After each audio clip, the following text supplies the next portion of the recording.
Vamos falar de um fator crítico e muitas vezes invisível que pode estar fazendo uma empresa perder seus melhores talentos, a exaustão.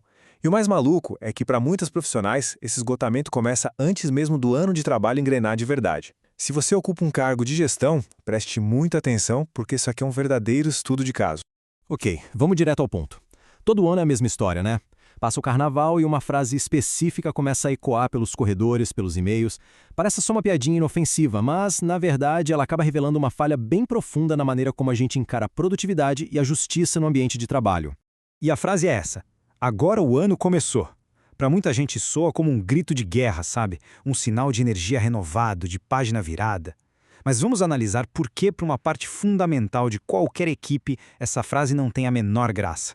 Na verdade, ela é um lembrete bem doloroso de um problema sistêmico que a gente está ignorando.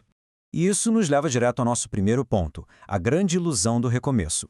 Vamos entender por que essa ideia de que todo mundo zera o cronômetro e começa de novo no trabalho simplesmente não é a realidade para todo mundo. Olha só esse contraste que acontece no mesmo escritório. De um lado, tem o profissional que volta das férias, do recesso, com a energia lá em cima. Do outro, a líder que também é mãe e gestora da casa. Ela não teve pausa nenhuma. Muito pelo contrário, ela acabou de sair de um projeto super intensivo de gestão familiar que muitas vezes é tão ou mais desgastante que o trabalho formal. E esse fenômeno tem nome, viu? Não é só cansaço ou estresse. É uma condição bem específica que precisa ser diagnosticada dentro do ambiente de trabalho para ser resolvida. O diagnóstico é esse aqui: exaustão da largada. É basicamente um estado de fadiga gigante, tanto mental quanto física, bem nesse início de ano. E a causa? Um período super intenso e, importante, não reconhecido de gestão da casa e da família. E o pulo do gato é entender o seguinte: isso não é um problema pessoal, é uma questão de negócios. Agora, vamos sair um pouco do conceito e olhar para os números, para a matemática da energia. Como é que essa exaustão se traduz em dados que impactam a produtividade? Esse gráfico aqui escancara a realidade. Enquanto um profissional volta com, digamos, 90% da sua bateria produtiva, uma líder na mesma posição muitas vezes começa o ano com só 40%. Para quem é gestor, a pergunta que fica é: como é que se pode esperar a mesma performance de pessoas que estão partindo de pontos tão absurdamente diferentes?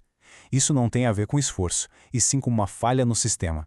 Tá, então a pergunta óbvia é: de onde vem essa diferença tão grande?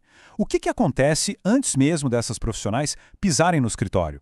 A resposta está no que a gente pode chamar de turno triplo oculto. É gerenciar as crianças em casa 24 horas por dia durante as férias escolares.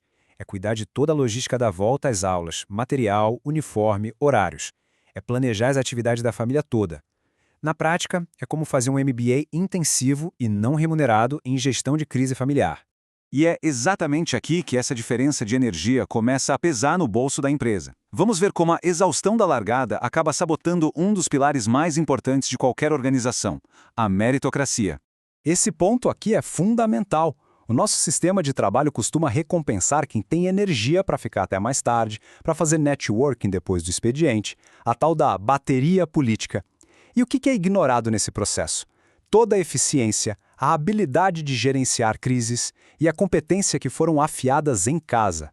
O sistema, muitas vezes sem querer, acaba premiando o privilégio de ter mais energia, e não a competência pura e simples.